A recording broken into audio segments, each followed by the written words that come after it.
أعوذ بالله من الشيطان الرجيم بسم الله الرحمن الرحيم الحمد للہ رب العالمین والصلاة والسلام علی نبینا محمد وعلی آلہ وصحبہ اجمعین اما بعد۔ آج ہم ہیں کتاب الفوائد کے ساتھ، جس کے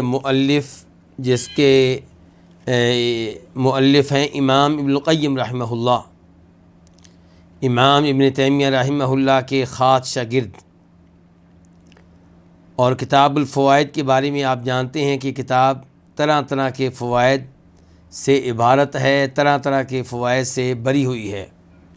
آج جو صفحہ ہم پڑھیں گے وہ ہے 118 کتاب کے اس ایڈیشن کے مطابق جس کے محقق ہیں شیخ محمد عزیر شمس، اور جو کتاب کا دوسرا ایڈیشن ہے جس کے محقق ڈاکٹر عبدالباسط المشہدانی ہیں، اس کے لحاظ سے صفحہ نمبر بنتا ہے 161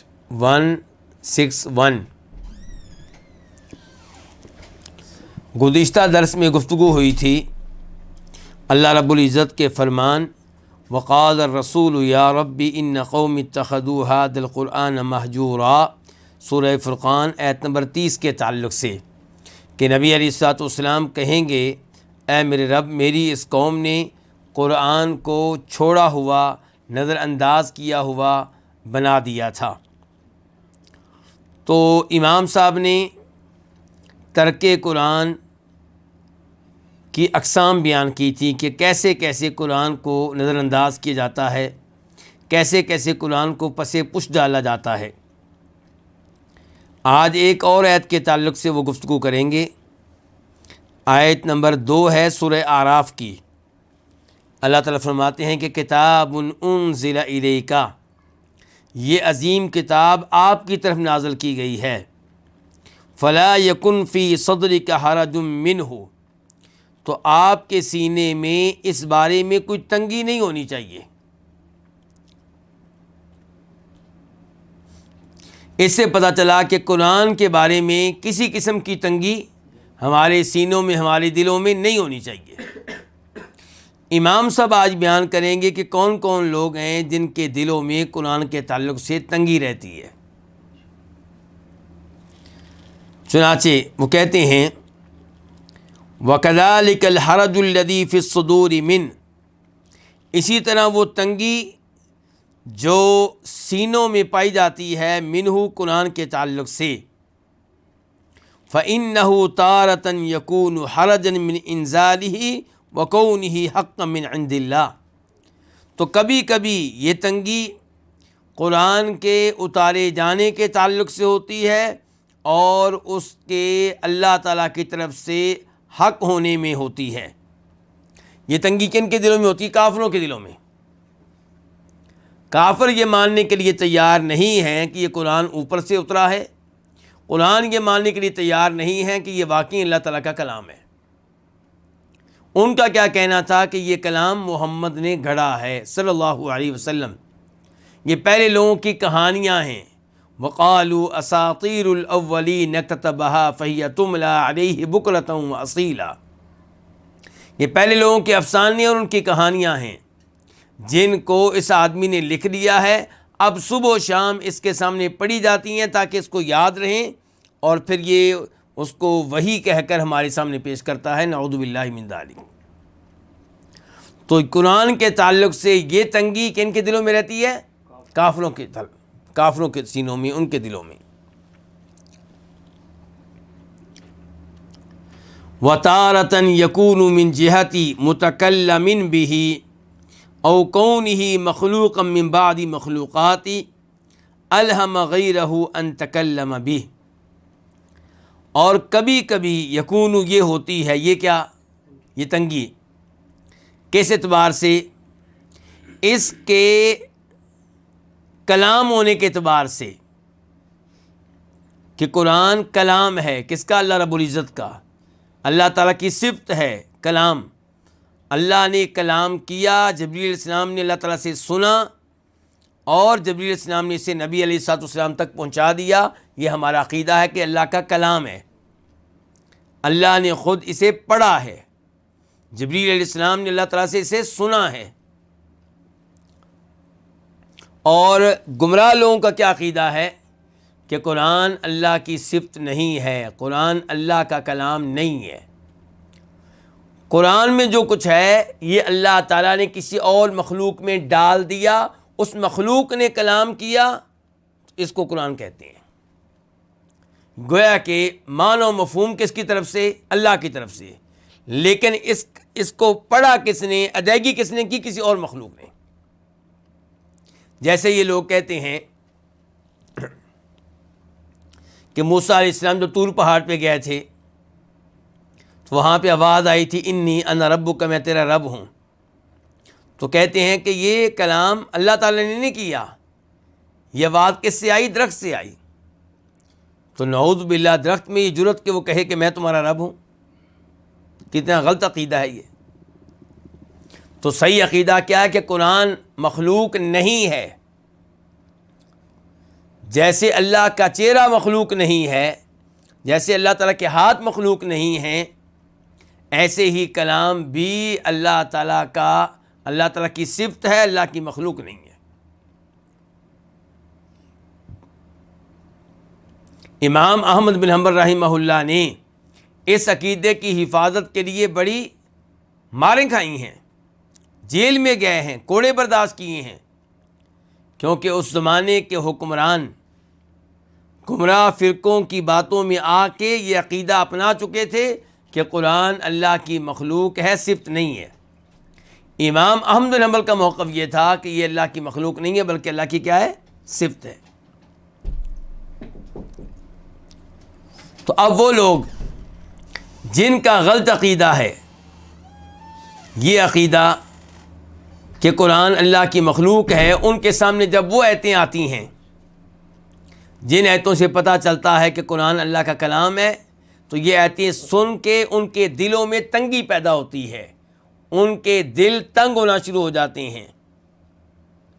تو یہ امام صاحب فرما رہے ہیں کہ تنگی کی دوسری مثال کیا ہے.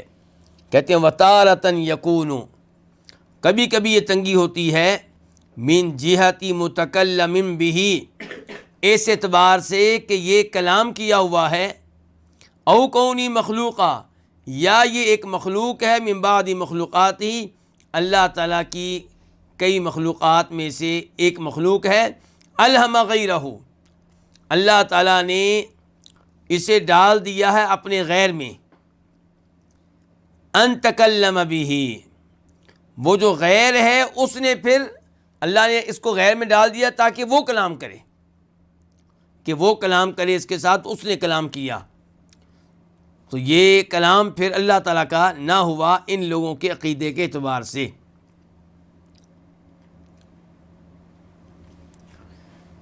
جبکہ درست عقیدہ کیا ہے کہ یہ کیا اللہ تعالیٰ کا کلام ہے. مثال کے طور پہ سورہ توبہ میں اللہ فرماتی ہیں وَإِنْ أَحَدٌ مِّنَ الْمُشْرِكِينَ اسْتَجَارَكَ فَأَجِرْهُ حَتَّى يَسْمَعَ كَلَامَ اللَّهِ, اگر مشرکین میں سے کوئی آپ سے پناہ مانگے تو آپ اس کو پناہ دے دیں تاکہ وہ مسلمانوں میں رہ کے سن سکے اللہ کا کلام.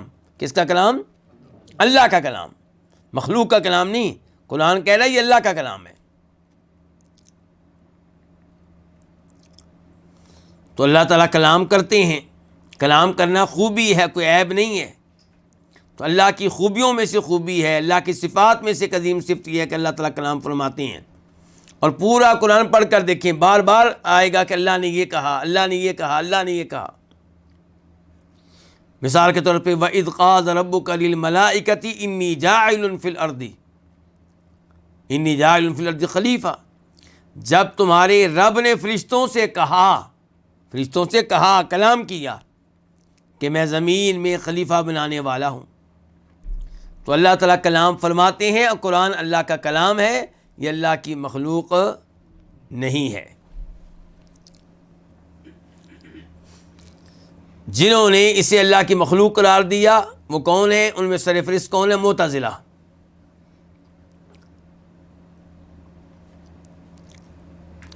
وَتَارَةً يَكُونُ مِنْ جِهَةِ كِفَایَتِهِ وَعَدَمِهَا، اور کبھی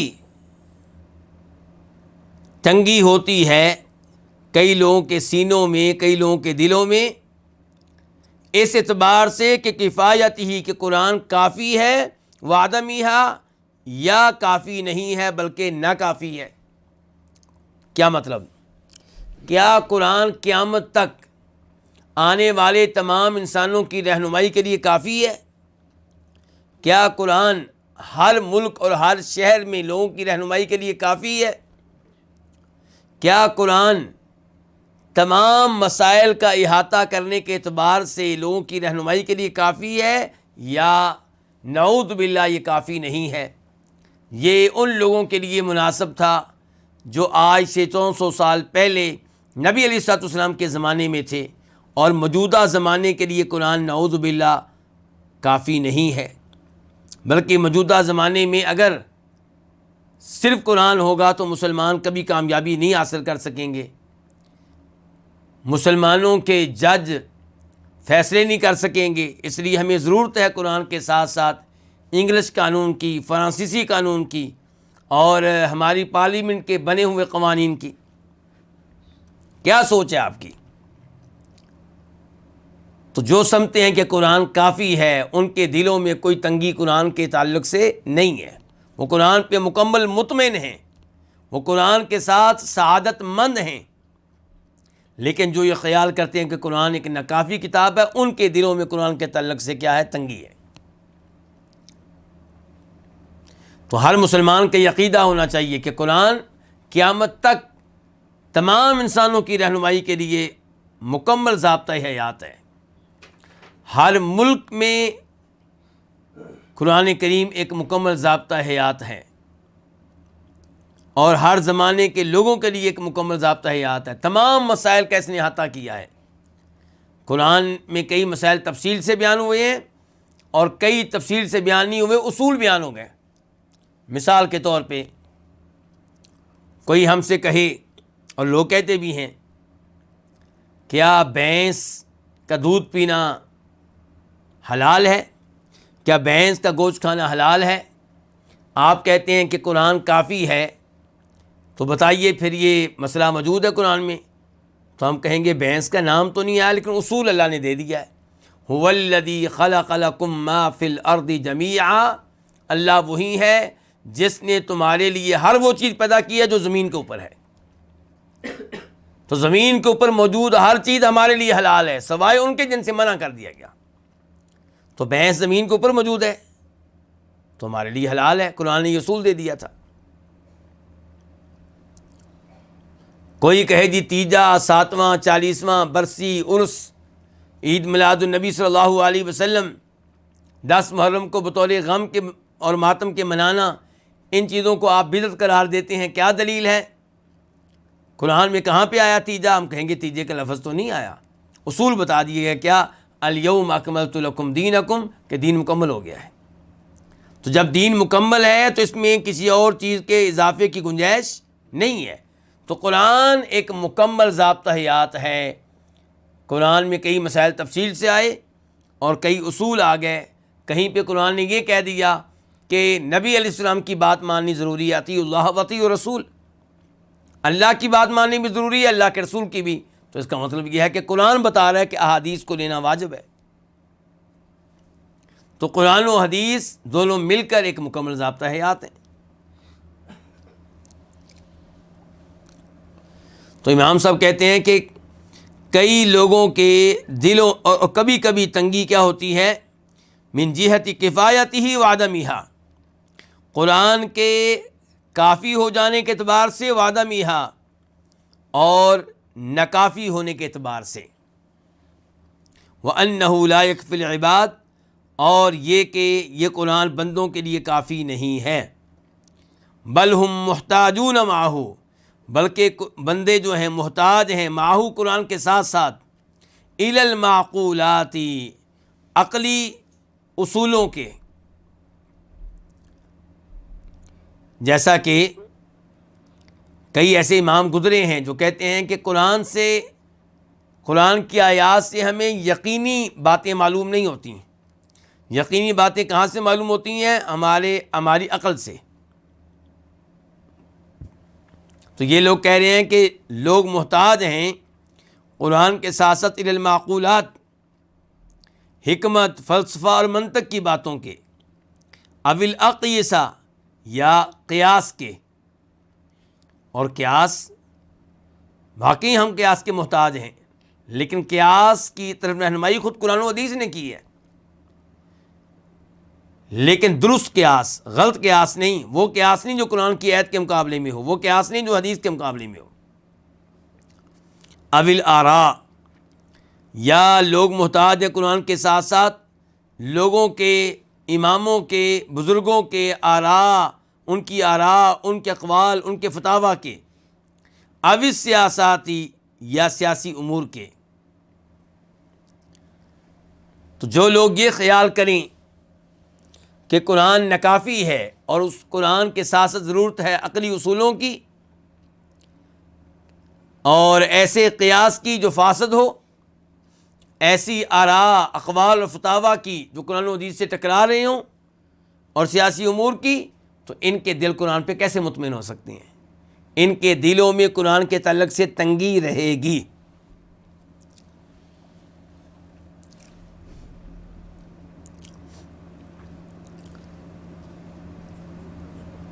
اگر آپ کو یقین نہیں آتا تو ہماری عدالتوں کے جو جج حضرات ہیں اور جو وکیل ہیں، ان میں کئی آپ کو ایسے مل جائیں گے جو یہی سوچ رکھتے ہوں گے، اور یہ سوچ رکھتے ہوں گے کہ انگریزی قوانین کے ذریعے ہم ملک کا نظام چلا رہے ہیں، اگر قرآن نافذ کر دیا گیا اور مولویوں کو جج بنا کر بٹھا دیا گیا تو یہ ملک نہیں چل سکے گا۔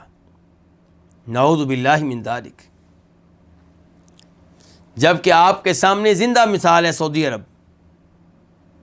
سعودی عرب میں یہی قرآن کا نظام نافذ کیا گیا، اور عدالت میں جج کی کرسیوں پہ کون بیٹھے؟ علماء۔ تو آج آپ دیکھیں امن و امان وہاں پہ ہے کہ یہاں پہ ہے؟ سکون کدھر ہے؟ سستا انصاف کہاں پہ ہے؟ ہمیں تو اس انگریزی قانون کے سائے میں ایک ایسے نظام میں ڈال دیا گیا جہاں پہ غریب آدمی پیسہ لگا لگا کر تھک جاتا ہے، مسائل حل نہیں ہوتے، کیس ختم ہونے کا نام ہی نہیں لیتا۔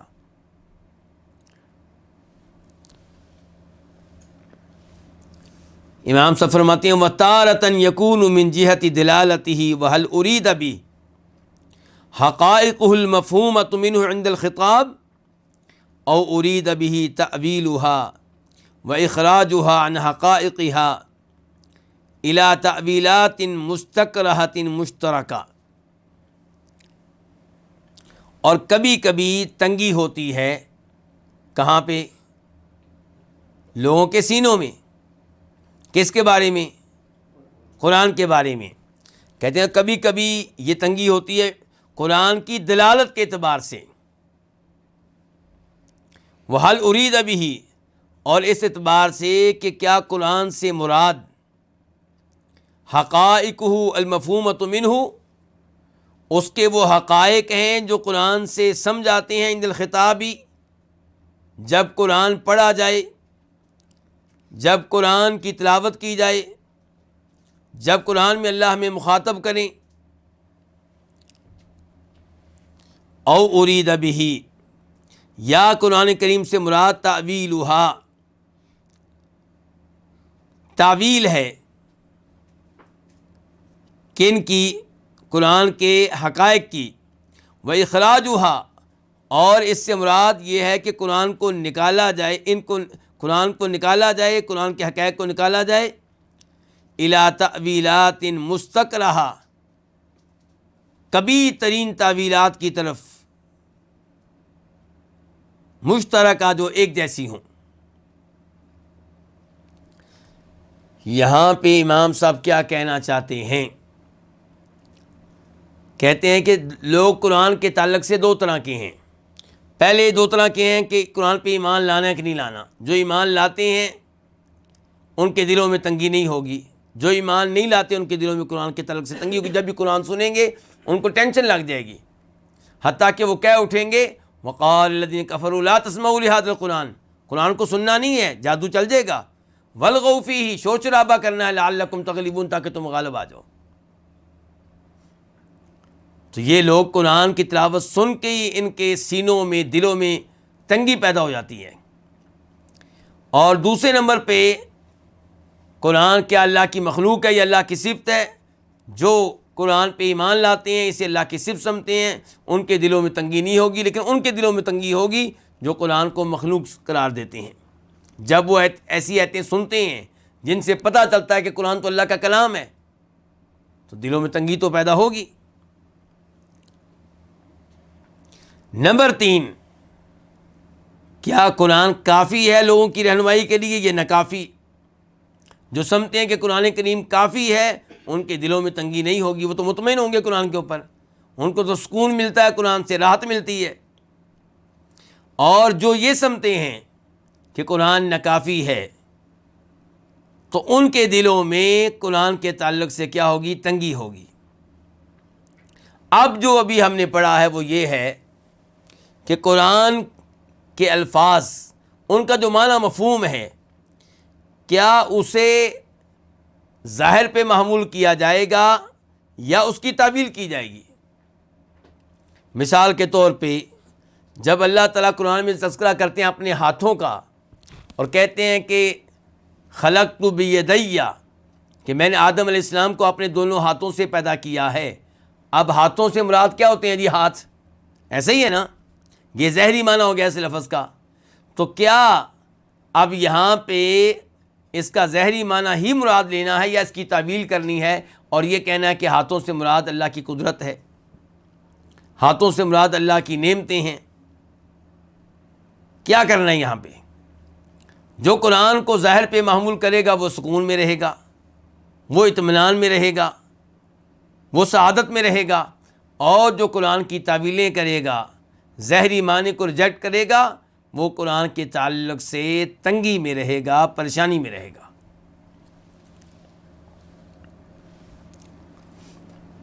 کہتے ہیں وَتَارَةً يَكُونُ، اور کبھی یہ تنگی ہوتی ہے قرآن کی دلالت کے اعتبار سے، ان کے معنی و مفہوم کے اعتبار سے، وَهَلْ أُرِيدَ بِهِ، اور اس اعتبار سے کہ کیا اُرِيدَ بِهِ، قرآن سے مراد حقائقہ، قرآن کے وہ حقائق ہیں، حقیقی معنی، المفہومۃ منہ، جو قرآن سے سمجھ آتے ہیں، عند الخطابی، قرآن کے خطاب کے موقع پہ، جب قرآن کا خطاب ہم سنتے ہیں، جب اللہ کی گفتگو ہم سنتے ہیں۔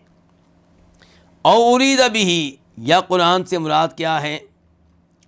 تعویلھا، ان حقائق کی تعویل کرنا ہے، قرآن کی دلالت کی تعویل کرنا ہے، وإخراجھا، اور قرآن کی دلالت کو نکالنا ہے، عن حقائقھا، ان کے حقیقی معنی سے، الی تعویلات مستکرہہ، کبھی ترین تعویلات کی طرف۔ یہاں پہ میں چند مثالیں آپ کو دوں گا۔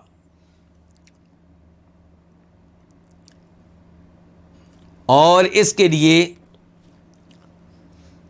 میں آپ کو لے کر چلوں گا پہلے نمبر پہ اپنی وہ پی ایچ ڈی والی کتاب، جس کا کئی دفعہ تذکرہ کرتا ہوں، الظاہر والمؤول فی القرآن، اس کی طرف میں آپ کو لے کے چلوں گا، تاکہ آپ کو پتہ چلے کہ کیسے کیسے تعویل کرنے والوں نے کبھی ترین تعویلیں کی ہیں۔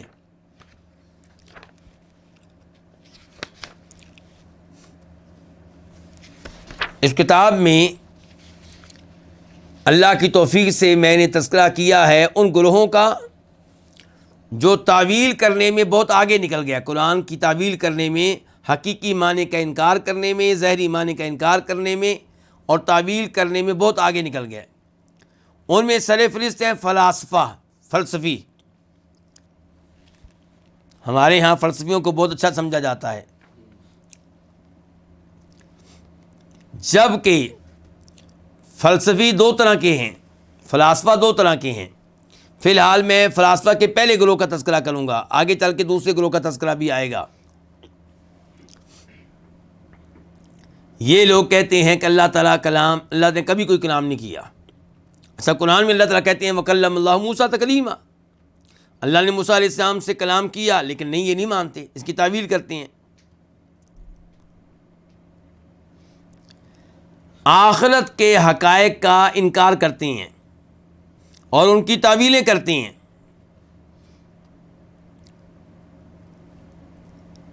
آخرت کے بارے میں جو بتایا گیا کہ وہاں پہ نعمتیں ملیں گی یا عذاب ملے گا، اس کے بارے میں کہتے ہیں کہ اس سے مراد حقیقی چیز نہیں ہے، اس سے مراد عقلی اور روحانی تکلیفیں ہیں اور عقلی لذتیں ہیں.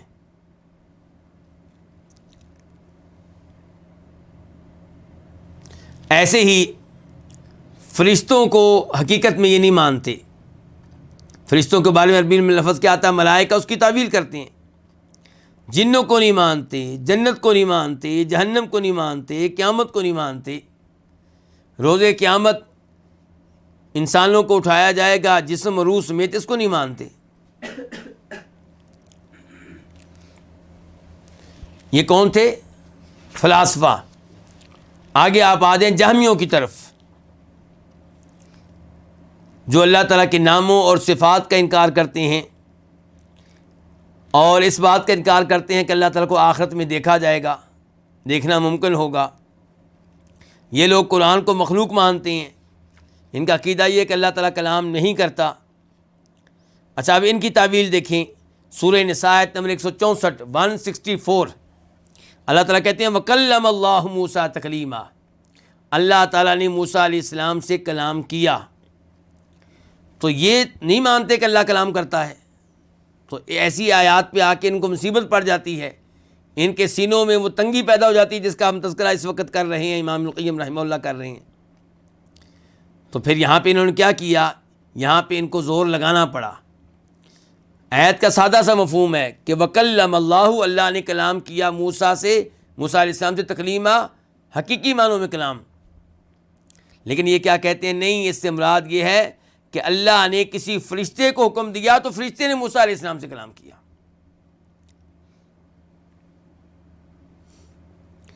یہ ان کی ایک تعویل ہے اس آیت کی.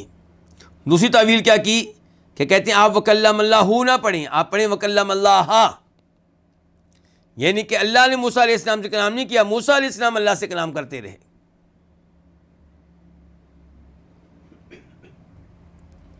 حالانکہ ان کی بات بالکل غلط ہے. کہاں کہاں پہ ایسی تعویلیں کریں گے؟ مثال کے طور پہ وَلَمَّا جَاءَ مُوسَىٰ لِمِيقَاتِنَا وَكَلَّمَهُ رَبُّهُ، کہ جب موسیٰ علیہ السلام ہمارے وقت مقررہ پہ آئے، ان کے طور پہاڑ پہ آئے، ان سے ان کے رب نے کلام کیا. وہاں پہ بالکل واضح آ گیا. لیکن یہ وہاں پہ بھی ظاہر کی تعویلیں کریں گے. معتزلہ کی طرف آپ آ جائیں، ان کی ایک مثال لے لیں. اللہ تعالیٰ فرماتے ہیں سورہ بقرہ میں آیت نمبر 46 میں 46 الذین یظنون انہم ملاقو ربہم وانہم الیہ راجعون، کہ اللہ کے جو نیک بندے ہیں وہ یقین رکھتے ہیں اس بات پہ کہ انہم ملاقو ربہم، کہ انہوں نے اپنے رب سے ملاقات کرنی ہے، رب سے ان کی ملاقات روز قیامت ہوگی. اور ملاقات ہوگی تو اس کا مطلب کیا کہ رب کو دیکھ سکیں گے. لیکن یہ چونکہ دیکھنے کے منکر ہیں تو انہوں نے کیا تعویل کی؟ کہتے ہیں اس کا مطلب یہ ہے کہ مومنوں کو یقین ہے کہ وہ روز قیامت اپنے رب سے، اپنے رب کے اجر و ثواب سے ملیں گے، اس سے ملاقات کریں گے. رب سے نہیں ملیں گے بلکہ رب کے اجر و ثواب سے. تعویل ہے کہ نہیں ہے؟ اللہ نے کہا کہ ملاقو ربہم، اپنے رب سے ملاقات کریں گے، اور یہ کیا کہہ رہے ہیں؟ ملاقات کریں گے اپنے رب کے اجر و ثواب سے.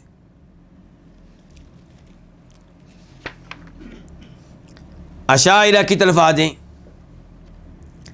آیت ہے سورہ فاطر کی 10 الیہ یصعد الکلم الطیب، کہ اللہ ہی کی طرف پاک کلام چڑھتا ہے، چڑھ کر جاتا ہے. اس کا مطلب ہے کہ اللہ اوپر ہے، کلام اللہ کی طرف چڑھ کر جاتا ہے، اس کا مطلب اللہ اوپر ہے.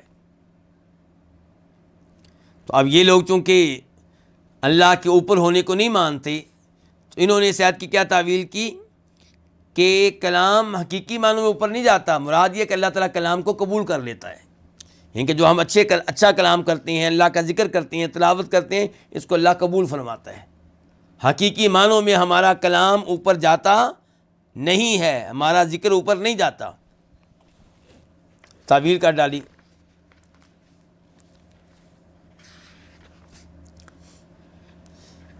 باطنیوں کی طرف آ جائیں، جیسے اسماعیلی لوگ جو ہیں، اسماعیلی فرقہ جو ہے یہ باطنی فرقہ ہے، جس کا بڑا کون ہے؟ وہ آغا خان۔ ایسے ہی وہ داودی، یہ بہرا، یہ سب لوگ کون ہیں؟ باطنی لوگ ہیں۔ تو ان کی تعویلیں کیسی ہوتی ہیں اس کی مثال لے لیں۔ میں یہ نہیں کہتا کہ یہ تعویل ان میں سے ہر ایک کی ہوگی، لیکن ایسی تعویلیں یہ کرتے ہیں اس قسم کی۔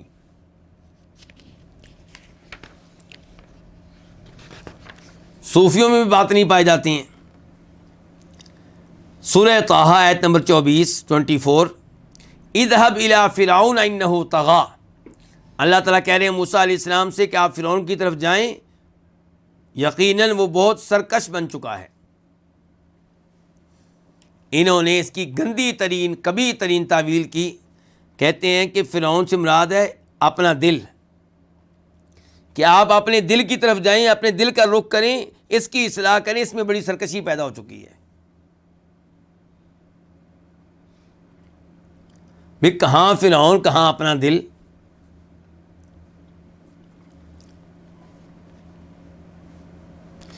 اللہ نے کہا سورہ بقرہ میں آیت نمبر 67 میں 67 ان اللہ یأمرکم ان تذبحوا بقرہ، اللہ تمہیں حکم دیتا ہے کہ تم ایک گائے ذبح کرو۔ یہ کہتے ہیں کہ اس سے مراد یہ کہ اللہ تمہیں حکم دیتا ہے کہ اپنے نفس کو ذبح کرو، اپنے نفس کو مار دو۔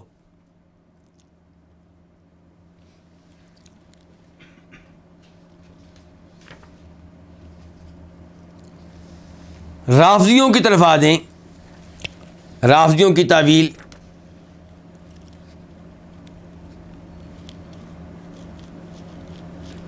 ان کا کام کیا ہے کہ جو بھی آیتیں ایسی آئیں کہ جن میں کسی کی تعریف کی جا رہی ہو، یہ ساری آیتیں کہہ دیتے ہیں کہ جناب علی کے بارے میں ہیں اور آل بیت کے اماموں کے بارے میں ہیں رضی اللہ تعالیٰ عنہم۔ اور جن آیتوں میں کسی کی بری خصلت آ رہی ہو، بری عادت کا تذکرہ ہو، وہ کہہ دیں گے ابو بکر صدیق کے بارے میں، عمر فاروق کے بارے میں، نعوذ باللہ من ذالک، صحابہ کرام کے بارے میں۔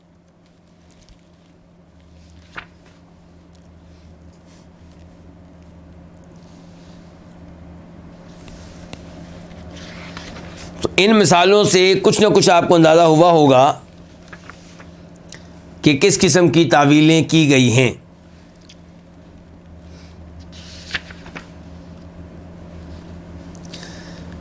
یہ دیکھیں سورہ مائدہ آیت نمبر 64 بل یداہ مبسوطتان، اللہ تعالیٰ کہہ رہے ہیں کہ یہودی کہتے ہیں کہ اللہ تعالیٰ کے ہاتھ بند ہیں، بلکہ اللہ تعالیٰ کے ہاتھ تو کشادہ ہیں، کھلے ہوئے ہیں۔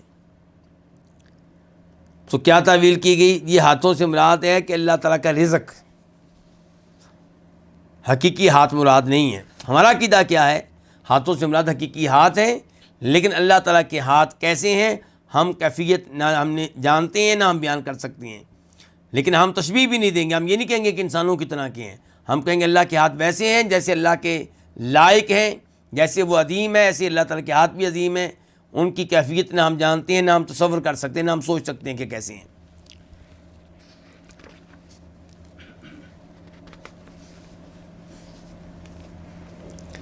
تو یہ چند مثالیں تھیں، کہاں سے؟ یہ جو پی ایچ ڈی کا میرا تھیسس تھا وہاں سے۔ اچھا اب آپ آ جائیں میرا جو ماسٹر کا ایم فل کا جو کتاب ہے اس کی طرف۔ یہاں پہ آپ دیکھیں ایک آدمی گزرا ہے، ایک عالم دین احمد ساوی، مصری تھا، مالکی تھا، اس کی تفسیر بھی ہے، فقہی کتب بھی ہیں، فوت ہوا ہے 1241 ہجری میں 1241۔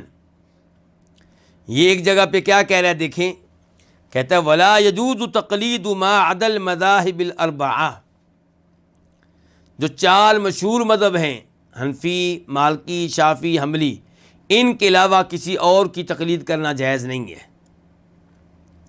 وَلَوْ وَافَقَ قَوْلَ الصَّحَابَةِ وَالْحَدِيثَ الصَّحِيحَ وَالْآيَةَ، اگرچہ کوئی دوسرا مسلک، کوئی دوسرا موقف، کوئی دوسرا قول صحابہ کرام کے قول کے مطابق ہو، چاہے صحیح حدیث کے مطابق ہو، چاہے قرآن کے آیتوں کے مطابق ہو، نعوذ باللہ، کہتا ہے اس کو ماننا جائز نہیں ہے۔ آگے مزید سنتے جائیں، کہہ رہا ہے کہ فالخارج عن المذاہب الاربعۃ ضال مضل، جو ان چار مذاہب سے باہر نکل جائے وہ گمراہ ہے۔ یہ چار مذاہب تو صحابہ کرام کے زمانے میں نہیں تھے، پھر صحابہ کرام کیا تھے؟ تابعین کے زمانے میں تو نہیں تھے، تبع تابعین کے زمانے میں تو نہیں تھے، تو ان کے اوپر کیا فتویٰ لگاؤ گے؟ آگے کہتے ہیں وَرُبَّمَا أَدَّاهُ ذَلِكَ لِلْكُفْرِ، بسا اوقات انسان چار مذاہب سے باہر نکل جائے تو وہ کفر میں چلا جاتا ہے۔ کہتے ہیں لِأَنَّ الْأَخْذَ بِظَوَاهِرِ الْكِتَابِ وَالسُّنَّةِ مِنْ أُصُولِ الْكُفْرِ، کتاب و سنت کے ظاہری معنی کو لے لینا یہ کفر ہے، بلکہ اصول کفر میں سے ہے۔ تو ایسے لوگوں کو قرآن میں خاک سکون ملے گا جو سمجھتے ہیں کہ قرآن کے ظواہر جو ہیں وہ کفر ہیں۔ ان کو قرآن سے کیسے سعادت مل سکتی ہے؟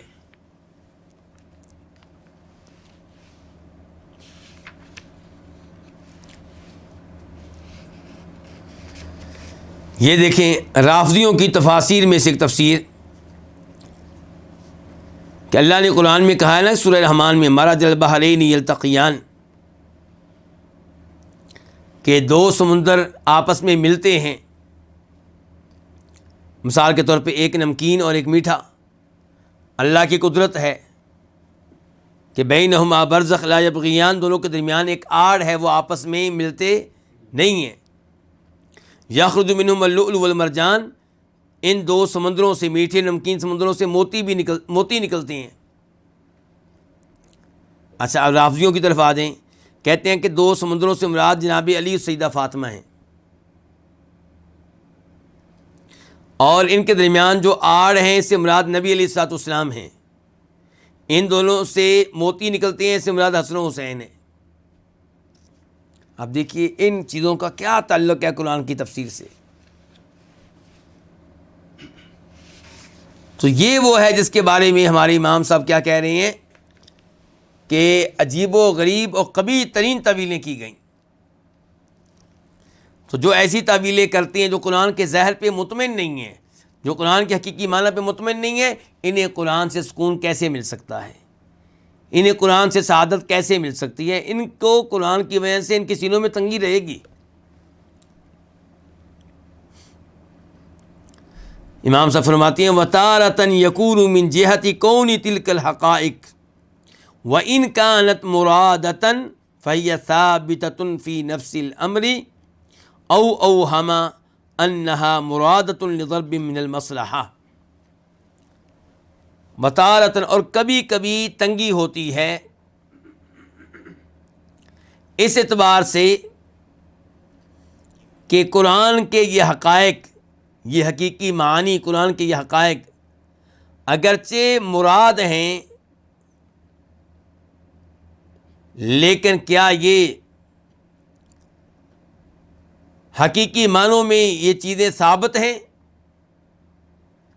حقیقی معنوں میں یہ چیزیں موجود ہیں؟ حقیقی معنوں میں ان چیزوں کا وجود ہے؟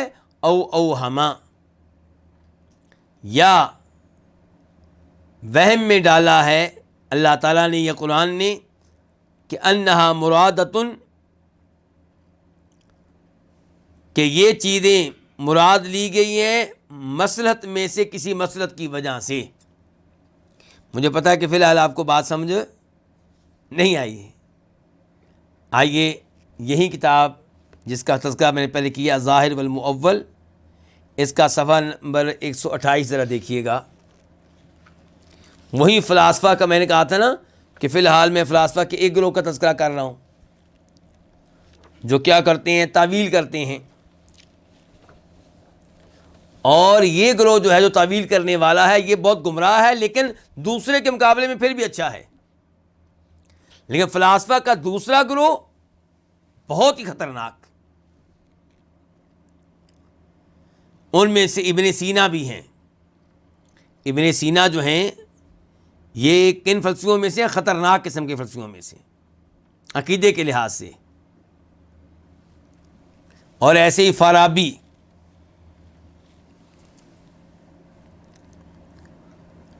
یہ لوگ جو ہیں ان کے خیالات کیا ہیں؟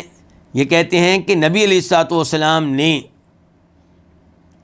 جو لوگوں سے باتیں کی ہیں، جو قرآن پیش کیا ہے، پہلے مثال کے طور پہ جنت کا تذکرہ کیا، فرشتوں کا تذکرہ کیا، جہنم کا تذکرہ کیا،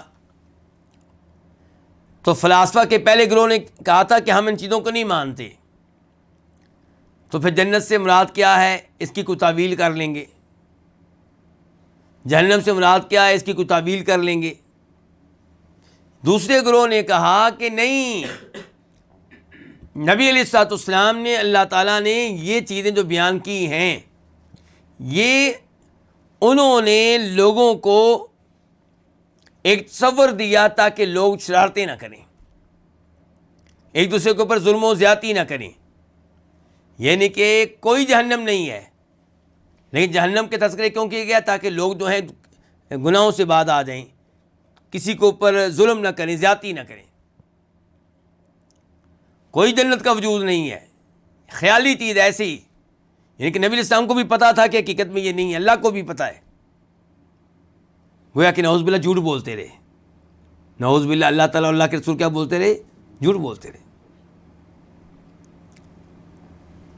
یہ ہے فلاسفہ کا دوسرا گروہ۔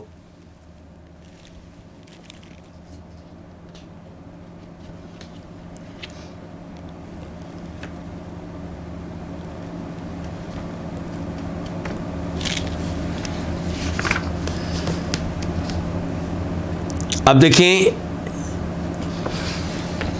ان لوگوں نے نبی علیہ الصلوۃ والسلام کی طرف اور اللہ تعالیٰ کی طرف نسبت کر دی اس چیز کی کہ وہ لوگوں کے ذہنوں میں ڈالتے رہے جنت جہنم کا تصور، اور خود جانتے تھے کہ چیزیں موجود نہیں ہیں، صرف اس لیے تاکہ لوگ ڈر جائیں اور لوگوں کو نیکی کرنے کا، اچھے کام کرنے کا شوق پیدا ہو۔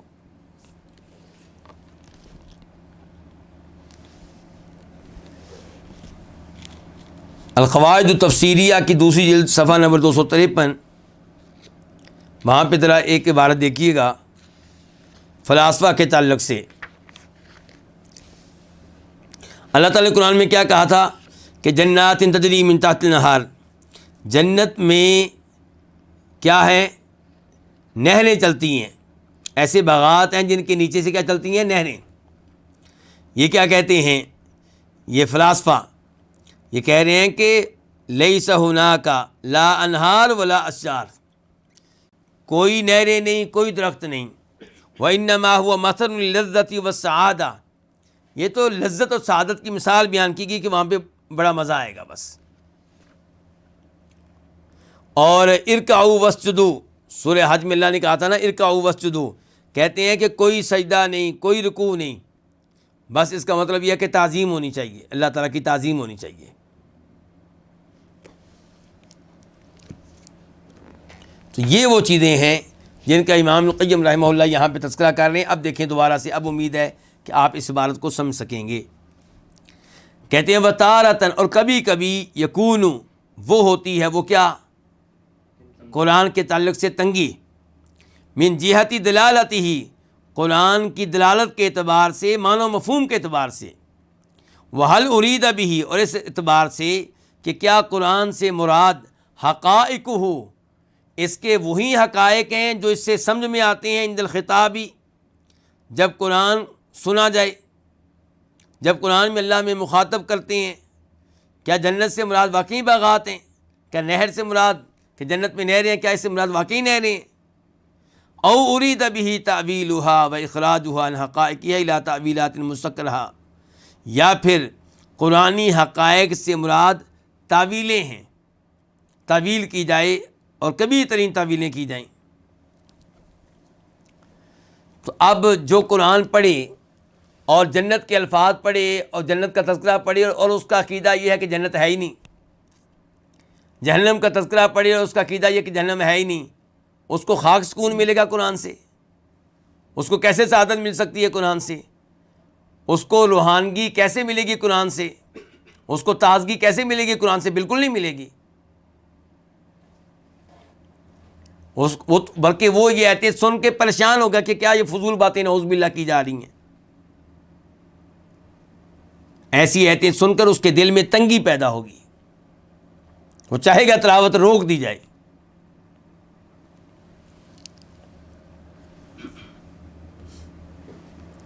امام صاحب کہتے ہیں فَكُلُّ هَٰؤُلَاءِ فِي صُدُورِهِمْ حَرَجٌ لِلْقُرْآنِ، یہ سارے کے سارے جو ہیں ان کے سینوں میں قرآن کے تعلق سے تنگی رہتی ہے، یہ سب جن کا تذکرہ ہوا ابھی۔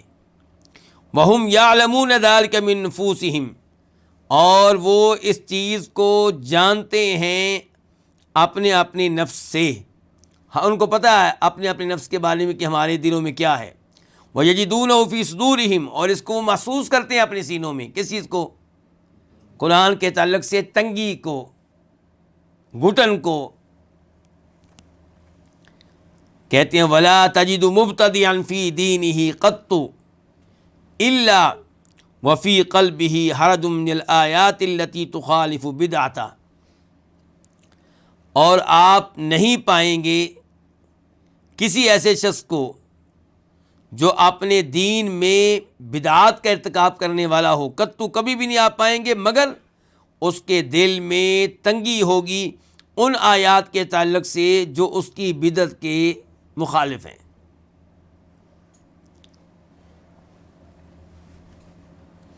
مثال کے طور پہ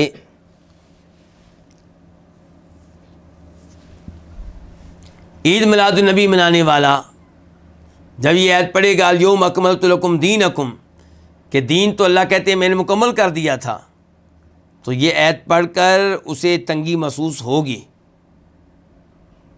وہ گھٹن محسوس کرے گا۔ اور جس کا یہ عقیدہ ہے کہ روز قیامت اللہ تعالیٰ کو دیکھنا ممکن نہیں ہے، جب وہ یہ آیتیں پڑھے گا یا سنے گا کہ وجوہ یومئذ ناظرہ الی ربہا ناظرہ، اس دن کئی چہرے تر و تازہ ہوں گے، جنتی چہرے، وہ اپنے رب کا دیدار کر رہے ہوں گے، رب کو دیکھ رہے ہوں گے۔ یہ آیتیں پڑھ کر اس کے سینے میں تنگی پیدا ہوگی۔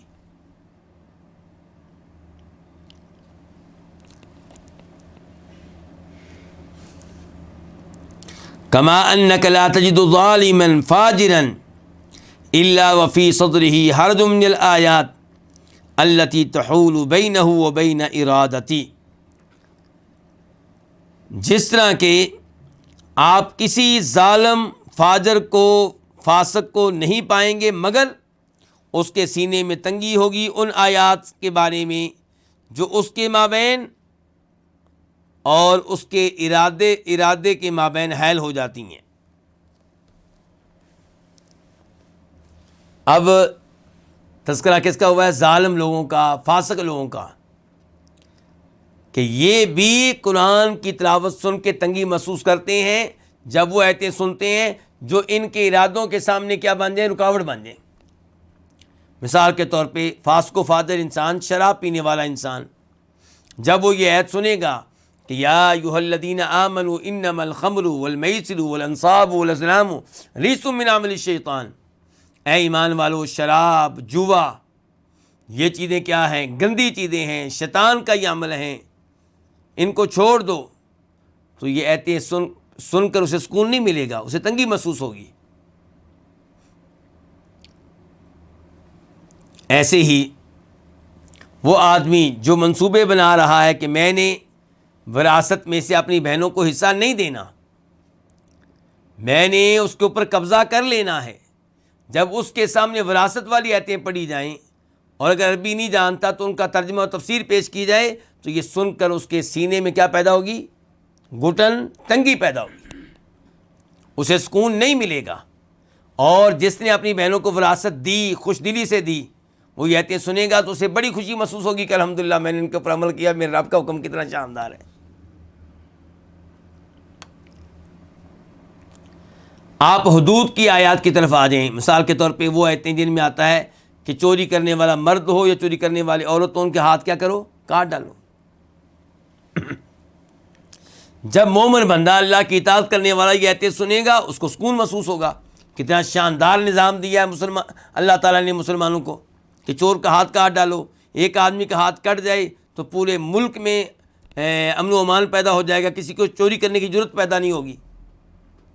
لیکن وہ جو چور ہے، جو مجرم قسم کا آدمی ہے، جو ڈاکو ہے، جو فاسق و فاجر ہے، جو ظالم ہے، یہ آیتیں سن کر وہ اپنے سینے میں تنگی محسوس کرے گا، پریشانی محسوس کرے گا، ٹینشن محسوس کرے گا۔